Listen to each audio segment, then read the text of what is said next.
Selamat hari Minggu yang diberkati. Seperti biasa katakan bersama saya orang yang paling disayang sama Tuhan. Saya orang yang dibenarkan karena iman dalam Kristus Yesus. Lihat sekelilingmu, katakan sama mereka, kamu juga.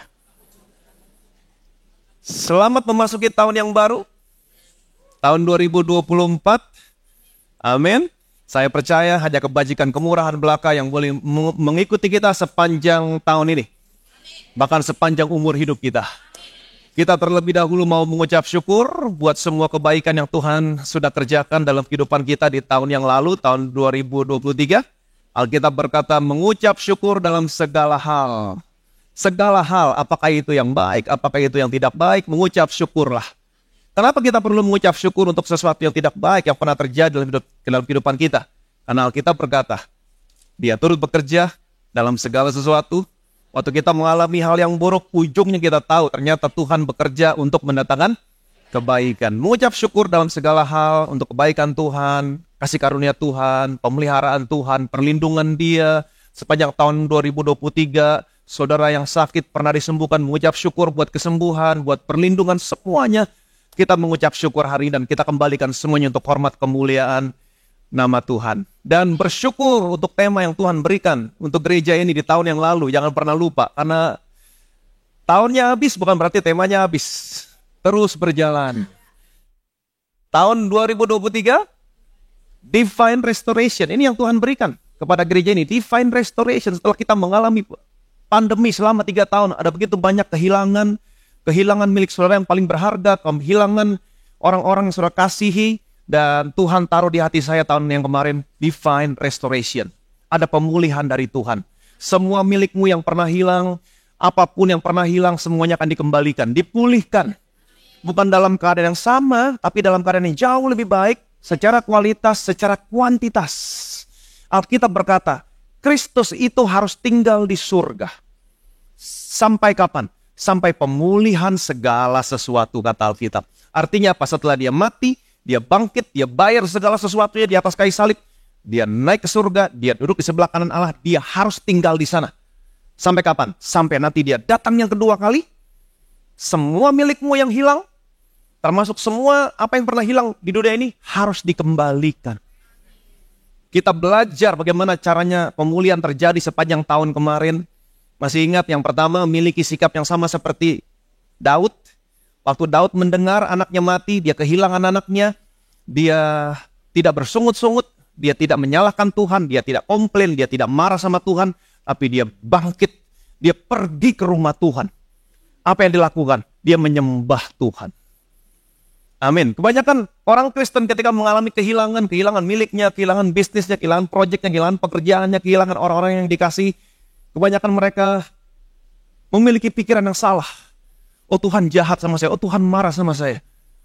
Jadi mereka berkata sesuatu yang tidak benar tentang Tuhan.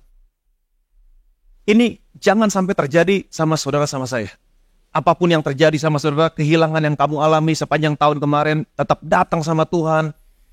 Praise Him. Amin. Maka semua yang hilang akan dipulihkan. Yang kedua, percaya segala sesuatu yang sudah Yesus selesaikan di atas kayu salib. Dia tergantung di sana. Bukan hanya sebagai korban penebus salah, tapi dia tergantung di sana, gantikan posisimu sebagai orang yang bersalah.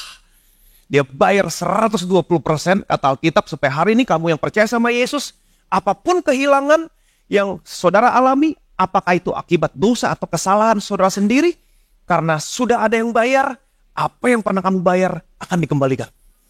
120%. Amin.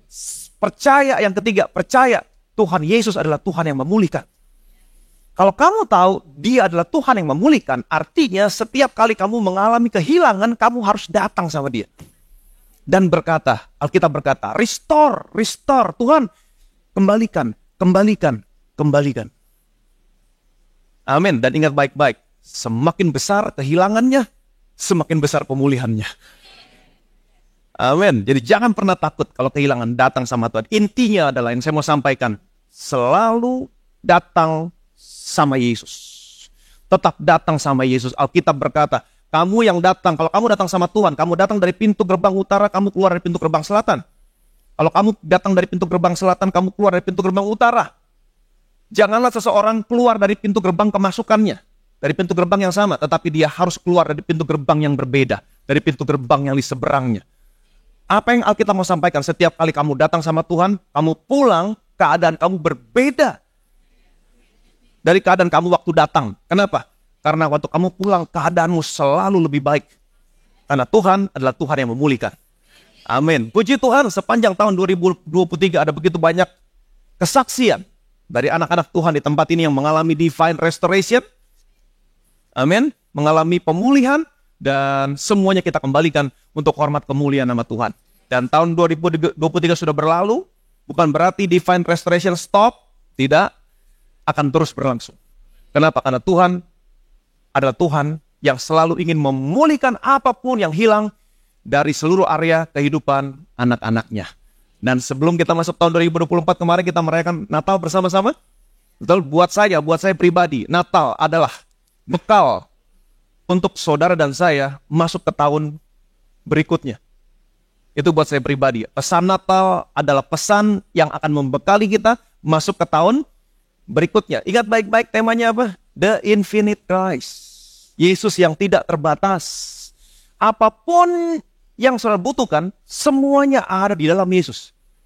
Yesus bisa menjadi apapun yang kamu butuhkan dalam hidup ini. Amin. Bagaimana caranya? Semua yang kamu butuhkan, yang ada dalam Yesus bisa datang ke dalam hidup saudara.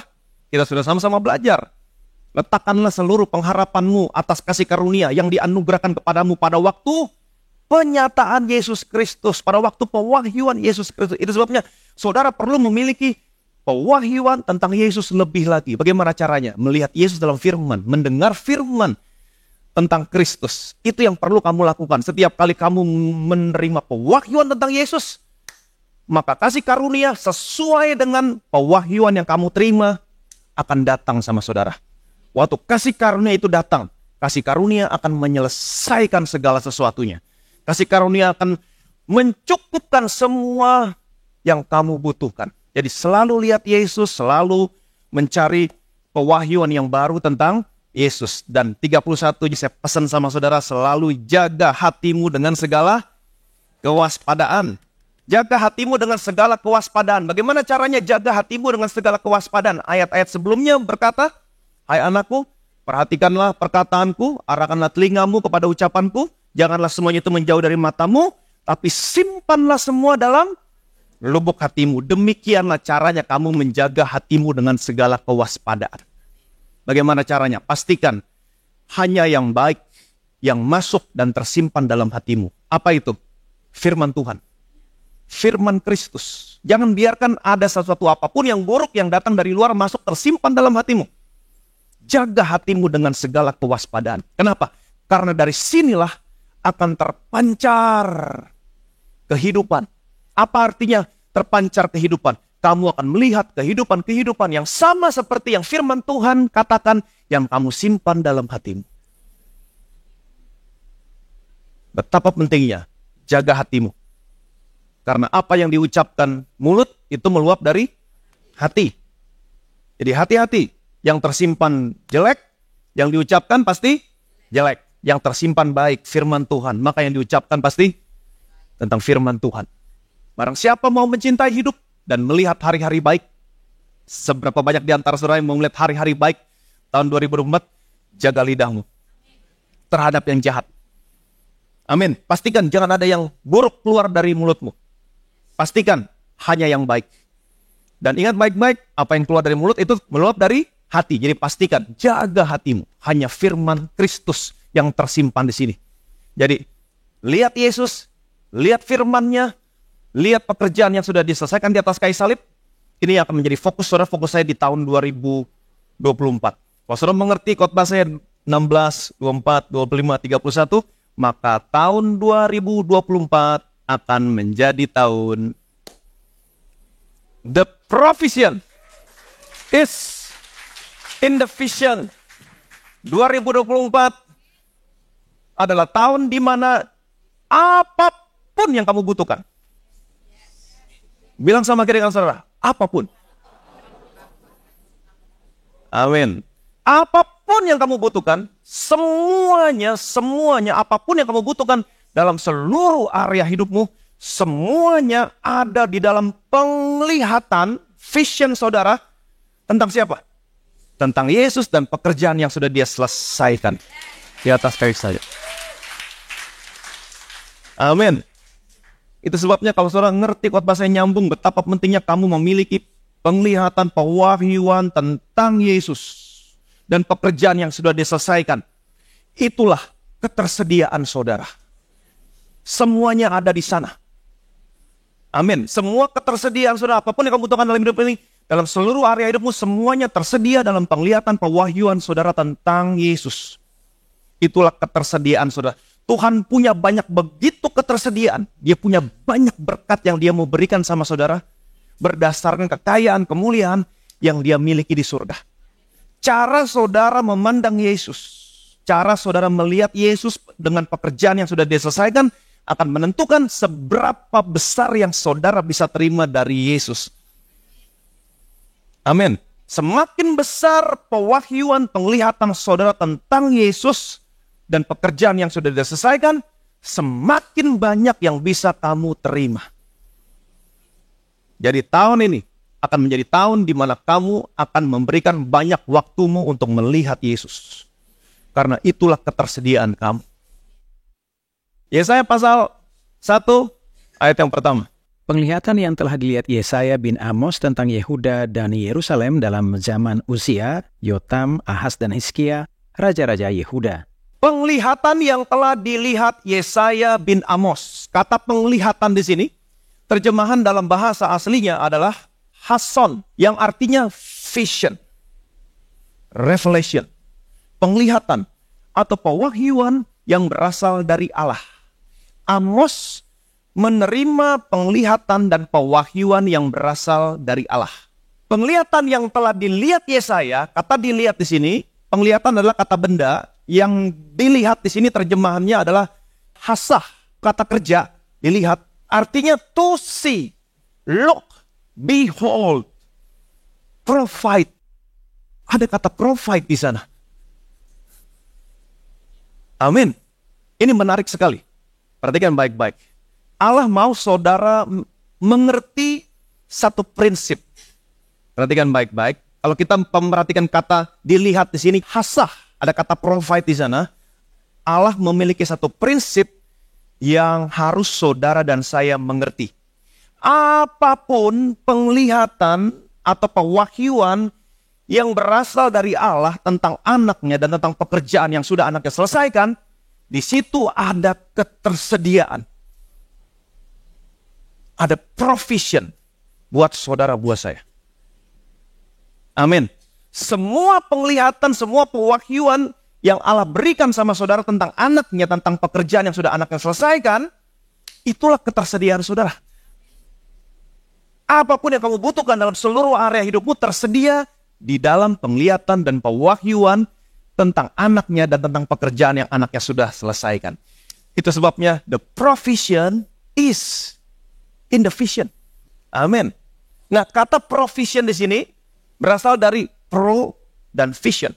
Artinya apa? Provide for the vision. Ada vision, ada provide. Betapa pentingnya kamu selalu melihat Yesus dan pekerjaan yang sudah Yesus selesaikan. Maka ketersediaan itu akan datang kepadamu. Wow. Dan waktu saudara melihat Yesus dan pekerjaan yang sudah dia selesaikan, betapa pentingnya kamu bergantung kepada Roh Kudus. Kamu gak bisa mengerti dan mengenal dia dengan benar dengan kekuatan kamu sendiri. Efesus pasal 1, perhatikan baik-baik. Dan meminta kepada Allah Tuhan kita Yesus Kristus, yaitu Bapa yang mulia itu, supaya ia memberikan kepadamu roh hikmat dan wahyu untuk mengenal dia dengan benar, dan supaya ia menjadikan mata hatimu terang, agar kamu mengerti pengharapan apakah yang terkandung dalam panggilannya, betapa kayanya kemuliaan bagian yang ditentukannya bagi orang-orang kudus. Dan meminta kepada Allah Tuhan kita Yesus Kristus. Saudara harus selalu berdoa kepada Allah Tuhan kita Yesus Kristus, Bapa yang mulia, supaya ia memberikan kepadamu roh hikmat. Roh Kudus sudah ada dalam saudara, dalam saya. Berdoa supaya Yesus menjadikan Roh Kudus yang ada di dalammu menjadi roh hikmat dan wahyu untuk mengenal Yesus dengan benar. Itu sebabnya tadi saya katakan setiap kali kamu baca firman, melihat Yesus dalam firman, melihat pekerjaan yang sudah diselesaikan, betapa pentingnya kamu bergantung kepada Roh Kudus.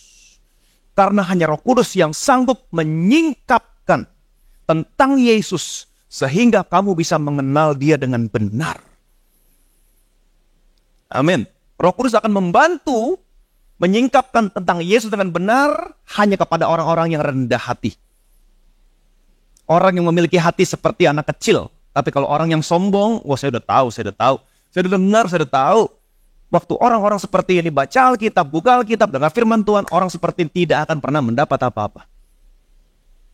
Yesus pernah berkata, aku bersyukur kepadamu Bapa. Engkau sembunyikan semuanya ini kepada orang bijak, orang pandai, tapi engkau bukakan kepada orang-orang kecil. Jadi setiap kali kamu mau baca firman, setiap kali kamu mau mendengar firman, berdoa. Setiap kali datang hari Minggu, datang duduk sebelum saya muncul, berdoa. Tuhan, biarlah Roh Kudus yang ada dalam saya menjadi roh hikmat dan wahyu, supaya saya bisa mengerti Yesus dengan benar yang disampaikan dari mimbar ini. Amin. Dan waktu kamu melihat Yesus dengan benar, nggak sampai di sini, Roh Kudus akan membuat mata hatimu terang. Enlighten. Apa artinya enlighten? Kamu bisa melihat, kamu bisa mengerti. Waktu kamu melihat Yesus, kamu bukan hanya mengenal Dia dengan benar, tapi waktu kamu melihat Yesus, kamu bisa melihat, mengerti apa yang kamu lihat dan apa yang kamu mengerti. Pengharapan apakah yang terkandung dalam panggilannya.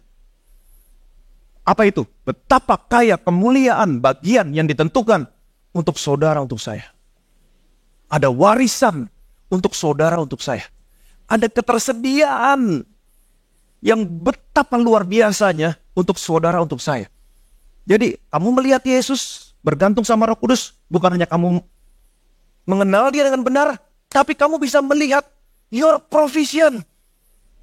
Berkat yang sudah tersedia, yang sudah ditentukan untuk diterima oleh orang-orang yang dikuduskannya. Saudara dan saya adalah orang-orang yang sudah dikuduskan oleh darah Yesus. Karena apa yang Dia lakukan. Jadi ini semua berkat yang tersedia di balik pekerjaan yang sudah Yesus kerjakan. Lihat Yesus, minta bantuan Roh Kudus. Atau kamu melihat Yesus dengan bantuan Roh Kudus, kamu bisa mengenal Dia dengan benar. Bukan hanya mengenal Dia dengan benar, tapi kamu bisa melihat warisanmu. The provision is in the vision. Yang percaya boleh bilang amin. Jadi tahun ini, luangkan waktumu, lihat Yesus, lihat pekerjaan yang sudah Dia selesaikan, explore semuanya. Kenapa? Karena itu warisan saudara. Jangan hanya terima 1, 2, 3, jangan. Begitu banyak. Apapun yang kamu butuhkan, semuanya ada di sana. Amin. Nah, hari ini saya akan mengajak saudara untuk melihat dari kehidupan Abraham. Minggu yang lalu udah bocor dikit. Kenapa saya mengajak saudara untuk melihat dari kehidupan Abraham? Karena saudara adalah keturunan Abraham. Barang siapa milik Kristus, ia adalah keturunan Abraham dan berhak menerima janji yang sama seperti janji yang Allah berikan kepada Abraham. Janji yang Allah berikan kepada Abraham dan keturunannya, saudara keturunannya, adalah janji yang sama yang berhak kamu terima. Itu sebabnya kita tidak belajar dari siapapun, kita belajar dari Abraham. Bagaimana Allah memberikan penglihatan, vision, tentang berkat yang Allah sediakan buat Abraham, provision, dan bagaimana berkat itu bisa datang dalam kehidupan Abraham.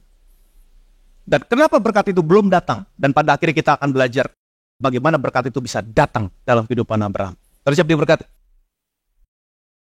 Kejadian pasal 13, 14-18. Setelah Lot berpisah daripada Abram, berfirmanlah Tuhan kepada Abram, pandanglah sekelilingmu dan lihatlah dari tempat engkau berdiri itu ke timur dan barat, utara dan selatan. Sebab seluruh negeri yang kau lihat itu akan kuberikan kepadamu dan kepada keturunanmu untuk selama-lamanya. Dan aku akan menjadikan keturunanmu seperti debu tanah banyaknya, sehingga jika seandainya ada yang dapat menghitung debu tanah, keturunanmu pun akan dapat dihitung juga. Bersiaplah, jalanilah negeri itu menurut panjang dan lebarnya, sebab kepadamulah akan kuberikan negeri itu. Sesudah itu Abraham memindahkan kemahnya dan menetap di dekat pohon-pohon terbanting di Mamre dekat Hebron. Lalu didirikannya lah mezbah di situ bagi Tuhan. Setelah Lot berpisah dari Abraham, kira-kira umur Abraham saat itu 79 tahun.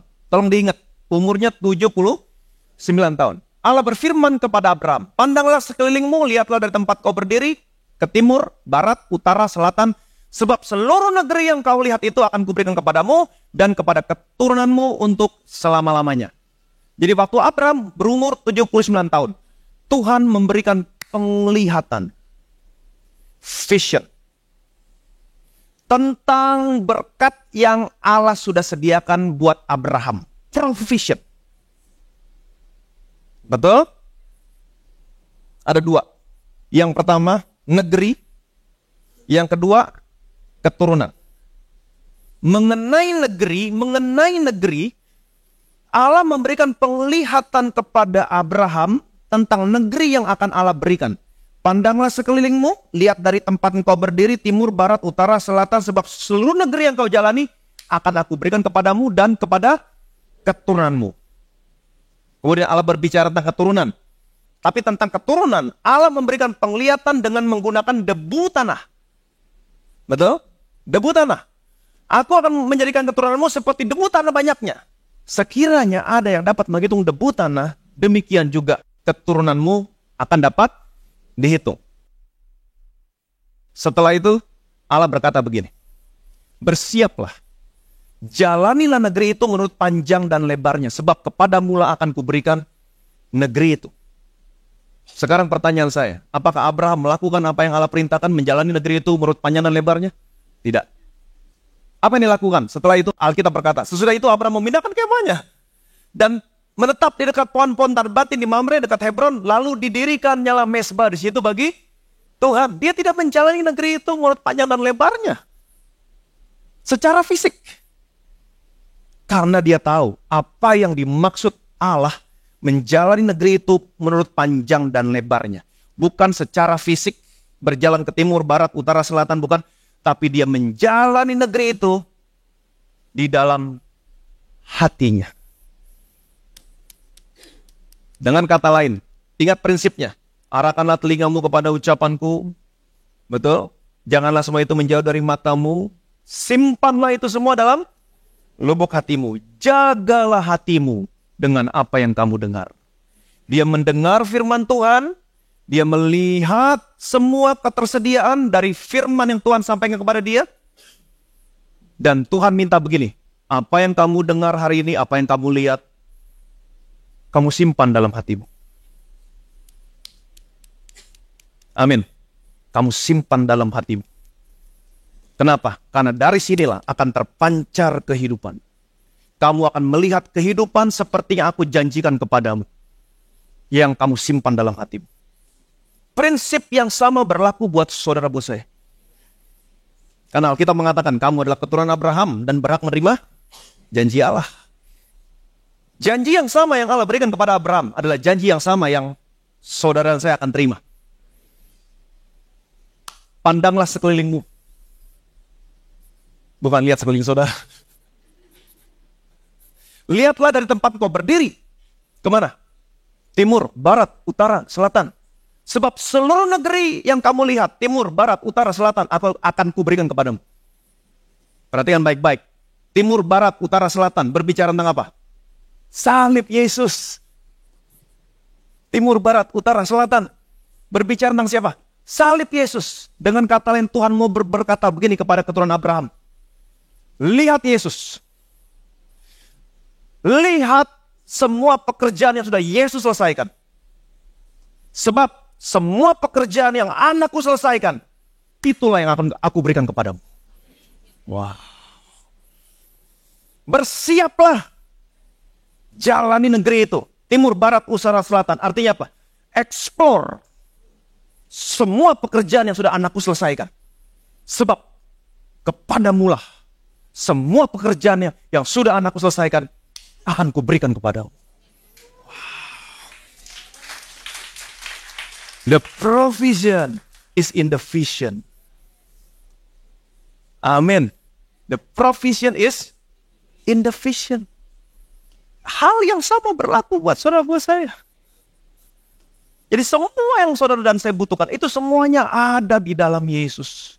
Explore semua pekerjaan yang sudah dia selesaikan buat saudara. Itulah ketersediaan saudara. Itulah ketersediaan saudara. Amin. Jadi betapa saudara dan saya adalah orang-orang yang diberkati Tuhan. Jadi Abraham, dia menerima penglihatan, vision tentang berkat yang Allah sediakan, provision, dan Allah berkata, kamu sekarang simpan dalam hatimu. Karena dari situlah akan terpancar kehidupan. Jaga ya hatimu dengan apa yang kamu dengar, kamu lihat, jaga. Karena dari situ, kamu akan melihat kehidupan yang sama seperti yang aku katakan kepadamu, yang kamu simpan dalam hatimu. Sekarang pertanyaan saya. Apa yang terjadi sama Abraham? Apa yang terjadi sama dia? Kejadian 15, ayat 1. Kemudian datanglah firman Tuhan kepada Abraham dalam suatu penglihatan, janganlah takut Abraham, akulah perisaimu, upahmu akan sangat besar. Kemudian datanglah firman Tuhan kepada Abraham dalam satu penglihatan, janganlah takut Abraham, akulah perisaimu, upahmu akan sangat. Setelah Allah memberikan janji dan Allah meminta Abraham untuk menyimpan dalam hatinya, jaga hatimu dengan segala kewaspadaan ya, jaga. Apa yang terjadi? Allah datang lagi sama Abraham dan Allah berkata, jangan takut Abraham. Artinya apa? Abraham takut. Dia tidak menjaga hatinya dengan segala kewaspadaan. Dia tidak menjaga hatinya dengan firman yang dia dengar yang tersimpan di sini. Seperti yang kita pelajari minggu yang lalu, pastikan jangan ada sesuatu yang jahat dari luar tersimpan dalam hatimu. Betul? Dia izinkan ada sesuatu hal yang buruk dari luar masuk ke dalam hatinya, tersimpan dalam hatinya, sehingga dia takut. Dia takut. Itu sebabnya Allah tahu seluruh isi hatimu. Allah datang, jangan takut Abraham. Amin. Jangan takut Abraham. Seperti yang minggu lalu saya katakan, bahwa hati saudara kecenderungannya membuahkan kejahatan. Kejahatan bukan hanya berbicara iri hati, dendam, dengki, tapi ketidakpercayaan, kebimbangan, keraguan, itu juga jahat. Kamu gak percaya sama Tuhan, itu juga jahat. Jadi Abraham takut. Karena satu dan lain, Abraham takut. Allah datang, jangan takut Abraham, akulah perisaimu. Upahmu akan sangat besar. Terjemahannya begini.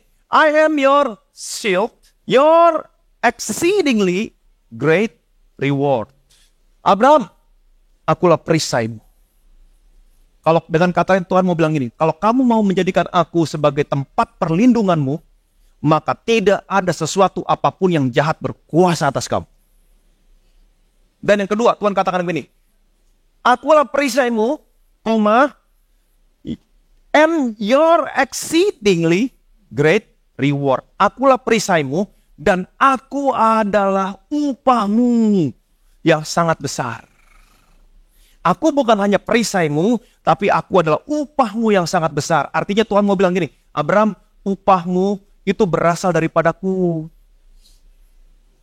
Upahmu tidak ditentukan oleh keadaan dunia ini, tapi upahmu berasal daripadaku. Dunia ini mau resesi, upahmu tetap besar Abraham.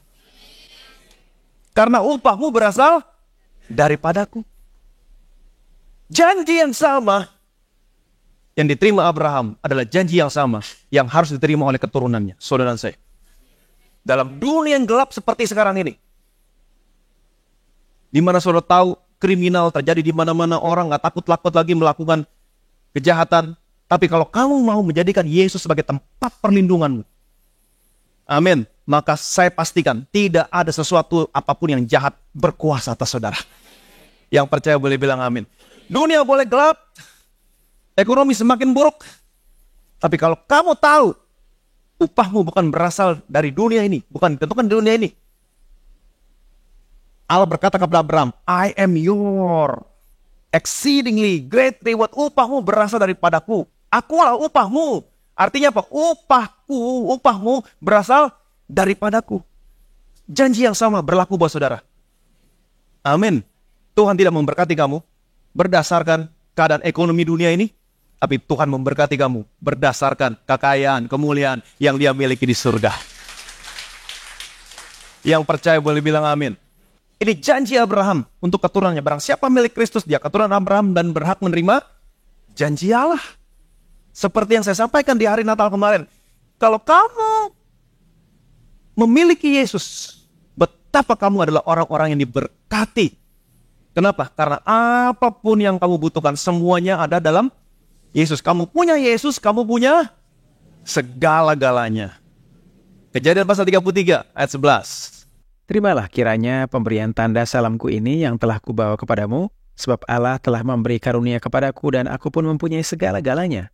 Lalu dibujuk-bujuknya lah Esau sehingga diterimanya. Waktu Yakub bertemu kembali dengan Esau, setelah mereka terpisah selama bertahun-tahun, Yakub dia takut. Waktu dia mau ketemu Esau, dia bawa persembahan yang banyak. Kemudian Esau berkata kepada Yakub, apakah maksudnya semuanya ini? Untuk mendapat kasih dari tuanku. Kemudian Esau berkata, aku punya banyak adikku. Esau berkata, aku punya banyak. I have plenty. I have abundant. Simpanlah yang ada padamu. Tapi Yakub terus mendesak Esau. Terimalah kiranya pemberian tanda salamku ini yang telah kubawa kepadamu. Sebab Allah telah memberi karunia kepadaku. Jadi dia adalah orang yang menerima kasih karunia Tuhan. Apa yang terjadi?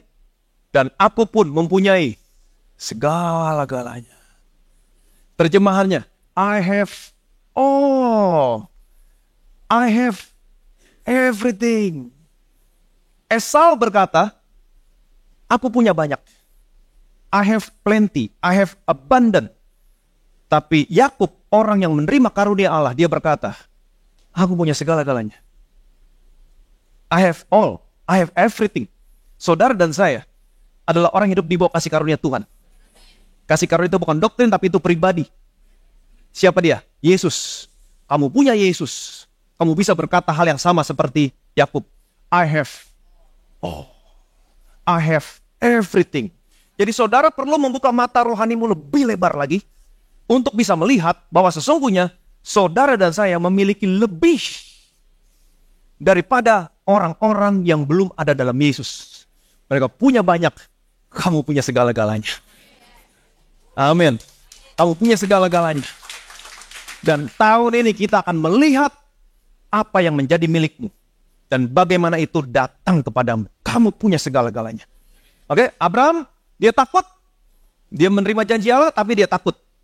Tapi Allah berkata, jangan takut Abraham. Akulah perisaimu. Akulah upahmu yang sangat besar. Apa responnya Abraham? Nah, kita tahu nih. Apa yang keluar dari mulut itu meluap dari hati. Apa responnya Abraham? Ayat yang kedua. Abraham menjawab, ya Tuhan Allah, apakah yang akan engkau berikan kepadaku? Karena aku akan meninggal dengan tidak mempunyai anak. Dan yang akan mewarisi rumahku ialah Eliezer orang Damsyik itu. Abraham menjawab, ya Tuhan Allah, apakah yang engkau berikan kepadaku? Karena aku akan meninggal dengan tidak mempunyai anak. Apa yang keluar dari mulut meluap dari hati.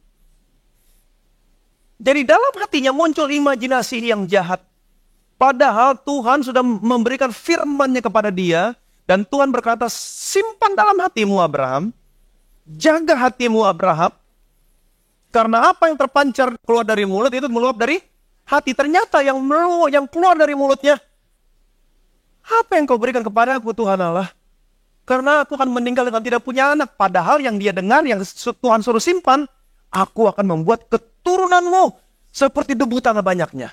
Tapi yang keluar, aku akan meninggal dengan tidak punya anak.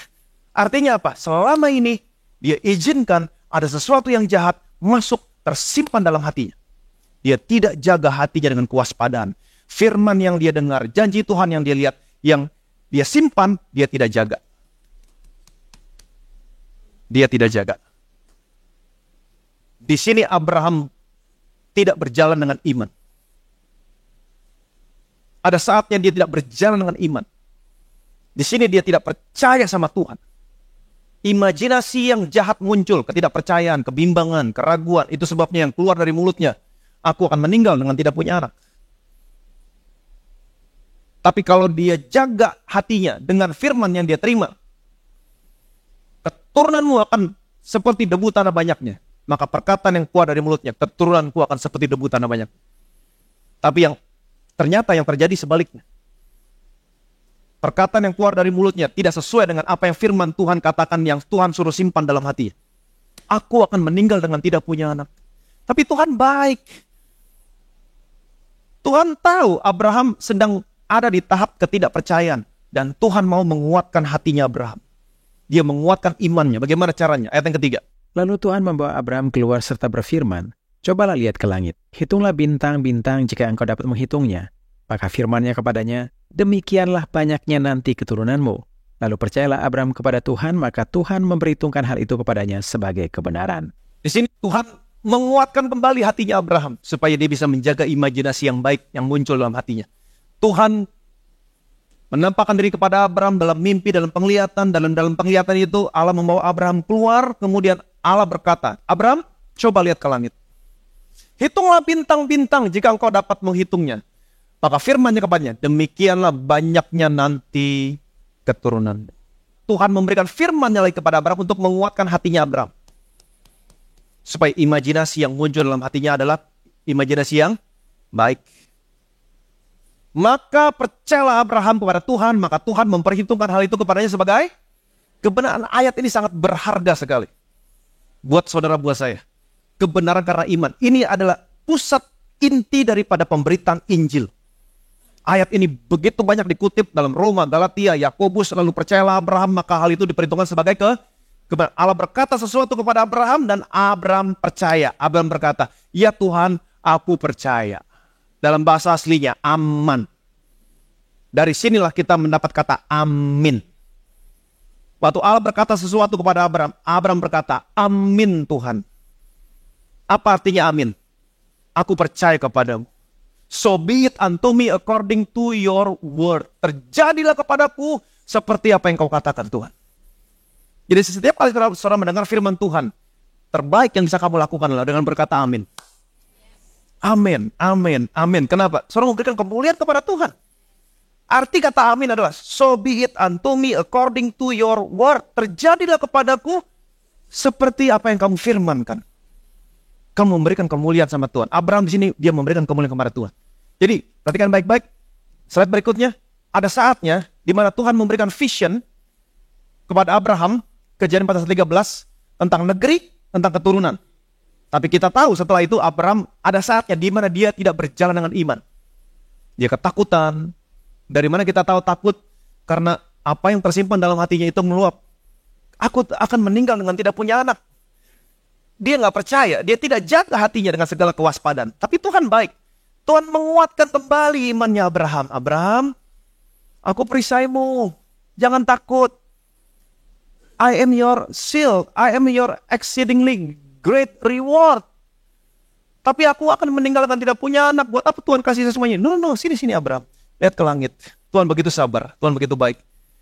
Coba kamu hitung, Abraham. Demikianlah nanti banyaknya keturunanmu. Abraham, dia percaya lagi. Dia berkata, "Amin Tuhan, amin." Dia simpan lagi dalam hatinya. Dia simpan lagi dalam hatinya. Nah, sekarang pertanyaan saya. Apa yang terjadi berikutnya? Apa yang terjadi berikutnya? Kita lihat. Apakah janji itu langsung datang? Kejadian 17 ayat 1 sampai dengan 5. Ketika Abraham berumur 99 tahun, maka Tuhan menampakkan diri kepada Abraham dan berfirman kepadanya, "Akulah Allah yang Maha Kuasa, hiduplah di hadapanku dengan tidak bercela. Aku akan mengadakan perjanjian antara aku dan aku akan membuat engkau sangat banyak." Lalu sujudlah Abraham, dan Allah berfirman kepadanya, "Dari pihakku, inilah perjanjianku dengan engkau. Engkau akan menjadi bapa sejumlah besar bangsa. Karena itu namamu bukan lagi Abram, melainkan Abraham. Karena engkau telah kutetapkan menjadi bapa sejumlah besar bangsa." Ayat yang pertama, perhatikan baik-baik. Ketika Abraham berumur 99 tahun, maka Tuhan menampakkan diri kepada Abraham. 99 tahun. Abraham berumur 99 tahun, janji itu belum juga datang dalam kehidupan Abraham. Ingat baik-baik, umur berapa tadi Tuhan memberikan janji kepada Abraham? 79. 79 tahun. Pandang sekelilingmu, lihat dari tempat kau berdiri, timur, barat, utara, selatan, sebab seluruh negeri yang kuberikan, aku berikan kepadamu. Dan aku akan membuat keturunanmu sangat banyak seperti debu tanah banyaknya. 79 tahun. 20 tahun berlalu. Janji itu nggak datang. Why? Kenapa? Abram tersiksa 20 tahun. Tapi kalau kamu belajar, kamu nggak akan tersiksa 20 tahun. Why? Karena yang keluar dari mulutnya Abraham tidak sesuai dengan apa yang Tuhan suruh simpan dalam hatinya. Aku akan membuat keturunanmu sangat banyak. Tapi yang keluar, aku akan meninggal dengan tidak punya anak. Jaga hatimu dengan segala kewaspadaan, karena dari situlah terpancar kehidupan. Amin. Apa yang keluar dari mulut, itu mulut dari hati. Kamu jaga yang kamu katakan, karena kamu akan melihat kehidupan yang sama seperti yang aku janjikan kepadamu, yang aku suruh simpan dalam hatimu. Katakan, kamu akan melihat. Ternyata selama ini Tuhan suruh simpan, dan dia tidak katakan apa yang disimpan. Aku meninggal dengan tidak punya anak. Tapi Tuhan baik, Tuhan kuatin lagi. Abraham percaya. Tapi apakah setelah itu Abraham percaya? No, 20 tahun kemudian janji itu gak pernah datang. Kenapa? Kalau saudara lihat pasal sebelumnya, nanti lihat di rumah, karena kalau saya buka lagi di sini semua, akan lama lagi khotbahnya. Kejadian 16. Kali ini bukan Abraham yang ragu. Istrinya yang ragu. Sarai berkata kepada Abraham. Istilahnya dia bilang gini nih. Dengan kata-kata, Abraham, realistis aja deh. Saya sudah mati haid. Kamu sudah uzur. Udah tua. Tuhan tidak akan memberikan aku melahirkan seorang anak. Nggak akan. Itu sebabnya hampiri hambaku yang bernama siapa? Hagar. Dari dia mungkin aku akan mempunyai anak. Apa yang terjadi? Alkitab berkata, lalu Abram mendengarkan perkataan Sarai. Dia tidak lagi mendengarkan perkataan Tuhan, tapi dia mendengarkan perkataan Sarai yang tidak percaya sama janji Tuhan. Dia dengar sesuatu yang buruk dan dia izinkan itu masuk tersimpan dalam hatinya. Iya benar juga ya, dia udah mati haid, gue udah tua, Tuhan gak akan pernah memberikan seorang anak. Akhirnya dia hampiri Hagar. Betul? Punya anak dan dia menganggap selesai. Janji Tuhan yang kemarin, saya gak butuh lagi. Saya udah punya anak. Tapi Tuhan baik. Dia menampakkan diri lagi kepada Abraham. Dia kuatin lagi Abraham. Abraham, akulah Allah yang Maha Kuasa. Artinya apa? Aku sanggup melakukan apapun dalam hidupmu. Apapun aku sanggup. Amin. Hiduplah di hadapanku dengan tidak bercelah, tidak bercacat. Dalam hal apa? Imanmu cacat, Abraham. Imanmu cacat, kamu gak percaya kepadaku. Kamu harus percaya kepadaku. Amin. Aku akan mengadakan perjanjian antara aku dan aku akan membuat engkau sangat banyak. Kenapa Tuhan meneguhkan kembali perjanjian? Karena Abraham sudah gak menganggap perjanjian itu gak berlaku lagi buat dia. Saya gak butuh lagi, saya udah punya anak. Tapi kan janji Tuhan, anaknya bukan dari Hagar, tapi dari Sarah. Dan dia menganggap janjinya ini udah gak berlaku lagi. Itu sebabnya Tuhan datang. No. Kalau aku janji, aku gak pernah berdusta. Ingat perjanjianku dengan engkau, masih tetap berlaku. Ayat berikutnya, ayat yang ketiga. Lalu sujudlah Abraham dan Allah berfirman kepadanya. Dari pihakku, Abraham, inilah perjanjianku. Engkau akan menjadi bapa sejumlah besar bangsa. Karena itu namamu bukan lagi Abraham, tapi namamu Abraham. Engkau telah kutetapkan menjadi bapa sejumlah besar bangsa. Di sini Tuhan mengubah mulutnya Abraham, perkataannya Abraham, dengan mengubah namanya. Nama kamu bukan lagi Abraham, tapi nama kamu Abraham. Apa artinya Abraham? Bapak sejumlah besar bangsa. Jadi sejak saat itu, setiap kali dia ketemu orang, dia kenalan. Siapa namanya? Bapak sejumlah besar bangsa. Wow. Punya berapa anak? Belum ada. But sekarang Tuhan ajarin, aku telah menaruh janjiku dalam hatimu, jaga, dan seharusnya ini yang kamu perkatakan selama ini. Tapi selama 20 tahun kamu berkata yang tidak seperti yang aku suruh simpan dalam hatimu. Aku meninggal dengan tidak punya anak. Dia mendengarkan perkataan istrinya. Selama ini dia memperkatakan tidak seperti apa yang Tuhan suruh simpan dalam hati. Dan sekarang Tuhan ajarin, ini yang seharusnya kamu perkatakan, Abraham. Mungkin kalau saja dia Abraham, kenapa baru 20 tahun Tuhan ngomong? Buat saudara belajar. Amin. Sekarang Tuhan rubah perkataannya. Namamu bukan lagi Abraham, namamu Abraham. Bapa sejumlah besar bangsa. Bapa sejumlah besar bangsa. Di rumah, Sarah juga panggil, "Hei Abraham, Bapa sejumlah besar bangsa, makanan sudah siap." Kalau dia punya tetangganya bilang, ini suami istri. Belum punya anak, udah Bapak sejumlah. Tapi itulah ekspresi imanmu. Apa yang keluar dari mulut, meluap dari hati. Ini yang harus kamu lakukan. Kamu dengar firmanku, kamu simpan, kamu perkatakan. Apa yang terjadi? Kenyataannya. Berapa lama setelah dia rubah perkataannya? Berapa lama janji itu datang? Kita tahu, Abraham dirubah namanya berumur 99 tahun. Ishak lahir Abraham umur 100 tahun. Ishak lahir umur 100 tahun.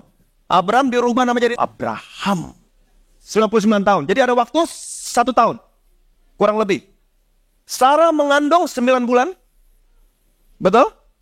Jadi sejak Abraham merubah perkataannya, aku bapaknya berapa bulan Sarah mengandung? 3 months.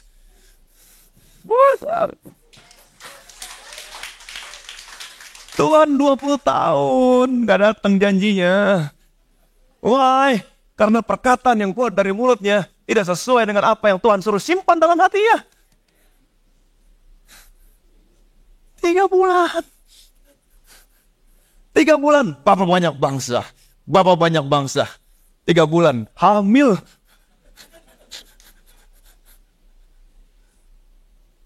Aku sanggup melakukan apapun.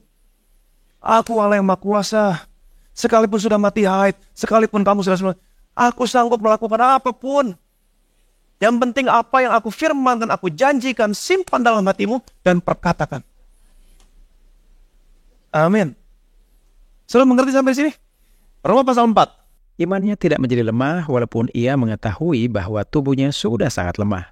Karena usianya telah kira-kira 100 tahun dan bahwa rahim Sarah telah tertutup. Tetapi terhadap janji Allah ia tidak bimbang karena ketidakpercayaan. Malah ia diperkuat dalam imannya dan ia memuliakan Allah dengan penuh keyakinan bahwa Allah berkuasa untuk melaksanakan apa yang telah ia janjikan. Imannya tidak menjadi lemah. Kapan imannya tidak menjadi lemah? Karena kita tahu beberapa kali Abraham sempat tidak berjalan dengan iman. Kapan imannya tidak menjadi lemah? Waktu Allah menyatakan dirinya, akulah Allah yang Maha Kuasa. 99 tahun. Di situ imannya tidak menjadi lemah. Rubah perkataannya. Kita tahu sebelumnya imannya Abraham lemah. Dia takut, Tuhan menampakkan diri. Jangan takut Abraham, akulah perisaimu, upahmu sangat besar. Aku akan meninggal dengan tidak punya anak, Tuhan. Eliezer akan mewarisi seluruh isi rumahku. Abraham sini. Lihat ke langit, hitung bintang-bintang. Demikianlah banyak keturunan. Abraham percaya lagi. Tapi setelah itu, istrinya nggak percaya. Dan dia mendengarkan kata istrinya. Dan dia menganggap janji Tuhan itu udah nggak berlaku lagi. 20 tahun, 20 years. Janji itu nggak pernah datang. Karena dia tidak memperkatakan sesuai dengan apa yang Tuhan suruh simpan dalam hatinya. Tapi setelah itu, Abraham, akulah Allah yang Maha Kuasa. Kali ini dia tidak goyah iman. Aku sanggup melakukan apapun yang dalam hidup. Namamu bukan lagi Abraham, Abraham. Sejak saat itu dia perkatakan Abraham. Dia perkatakan sesuai dengan apa yang Tuhan suruh simpan dalam hatinya. Dia jaga itu dia. Abraham. Tidak lama kemudian kenyataannya 1 tahun Ishak lahir. Janji itu datang. Amin. Janji itu datang. Hal yang sama berlaku buat saudara bosnya. Pandanglah sekelilingmu. Lihat dari mana tempat engkau berdiri. Timur, barat, utara, selatan. Sebab seluruh negeri yang kamu lihat, timur, barat, utara, selatan. Ini berbicara tentang apa? Salib Yesus. Pekerjaan yang sudah dia selesaikan. Lihat semua pekerjaan yang sudah Tuhan Yesus selesaikan. Lihat semua pekerjaan yang anakku sudah selesaikan. Sebab kepadamulah semua yang anakku sudah selesaikan, kuberikan kepadamu. Bersiaplah. Jalani negeri itu. Timur, barat, utara, selatan. Explore semua pekerjaan yang sudah anakku selesaikan. Simpan dalam hatimu. Keep di sini. Guard your heart. Keep your heart with all diligence. Jaga hatimu. Kemudian perkatakan. Mungkin saudara sudah mendengar firman Tuhan, apa yang kamu butuhkan, dari apa yang saudara lihat, dari pekerjaan yang Yesus selesaikan. Tersimpan di sini. Tapi 1 bulan, 2 bulan, 3 bulan gak datang juga. Seperti yang Allah lakukan kepada Abraham. Allah memperkuat imannya lagi. Jangan lemah imanmu, tetap jaga. Bagaimana caranya memperkuat imanmu? Sekarang Tuhan tidak memperkuat imanmu dengan memberikan penglihatan debu, tanah, atau bintang. Tidak. Saat zaman Abraham tidak ada Alkitab untuk memperkuat imannya. Bagaimana caranya memperkuat imanmu? Iman timbul dari pendengaran akan firman Kristus. Jadi duduk diam, tempatkan dirimu selalu di bawah firman Kristus. Iman timbul dari pendengaran akan firman Kristus. Imanmu kuat lagi, imanmu kuat lagi. Demikianlah kamu menjaga hatimu dengan segala kewaspadaan. Kemudian terus perkatakan. Amin. Maka dari semua yang kamu butuhkan dalam seluruh area hidupmu, dari apa yang sudah Tuhan Yesus selesaikan, akan datang kepadamu, menjawab semua kebutuhanmu. Yang percaya boleh bilang amin. Amin. Allah berkata kepada Abraham, akulah perisaimu. Akulah perisaimu. Tuhan juga berkata hal yang sama kepada keturunannya, akulah perisaimu. Ini semua pekerjaan yang sudah Tuhan Yesus selesaikan di atas kayu salib.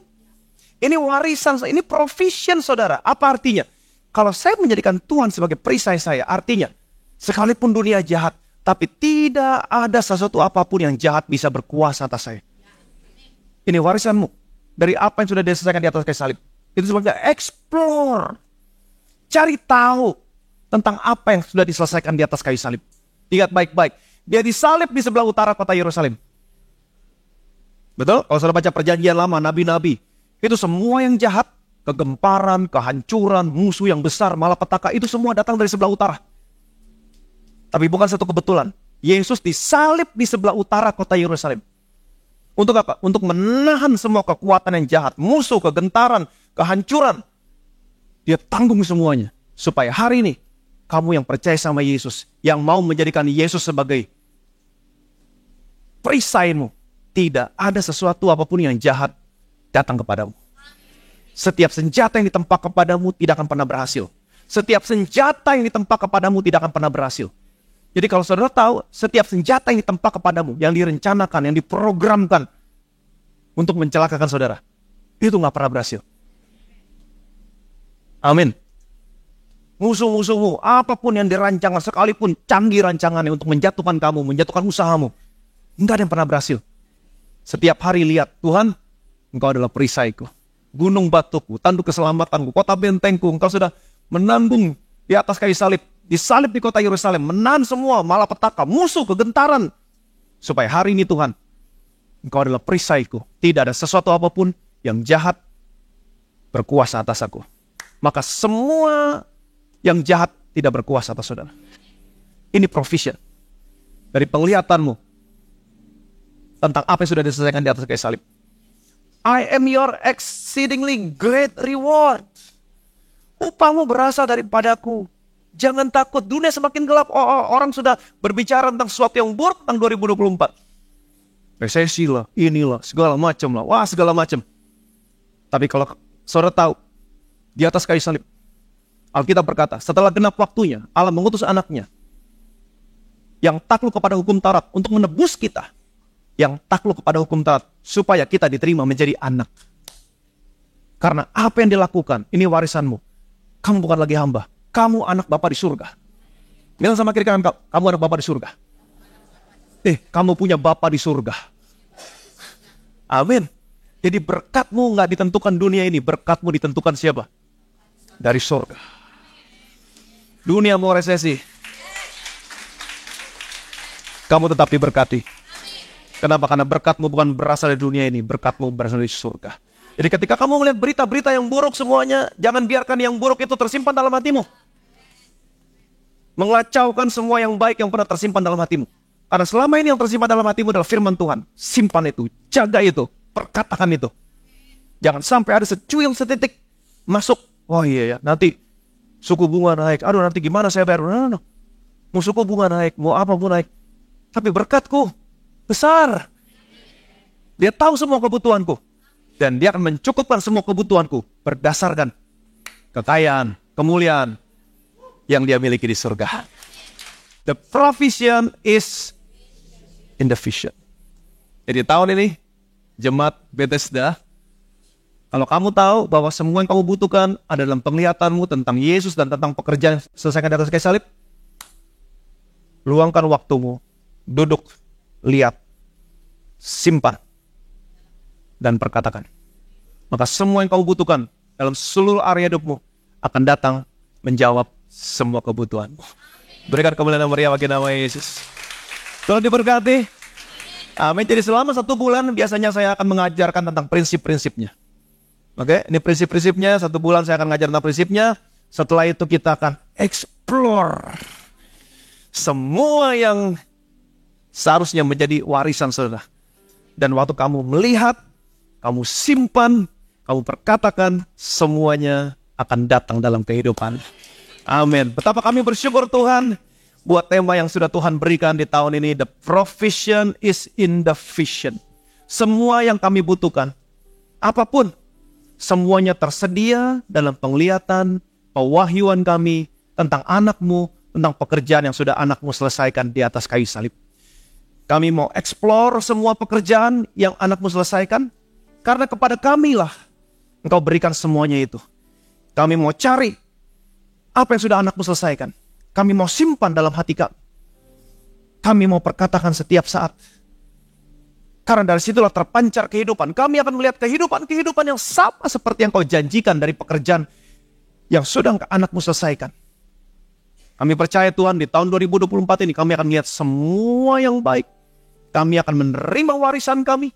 Betapa kaya kemuliaan Allah yang sudah dipersiapkan untuk orang-orang yang sudah dikuduskannya. Segala kemuliaan, segala hormat, segala pujian hanya bagi nama Tuhan kita Yesus Kristus. Semua yang percaya diberkati, sama-sama kita katakan amin, amin, amin.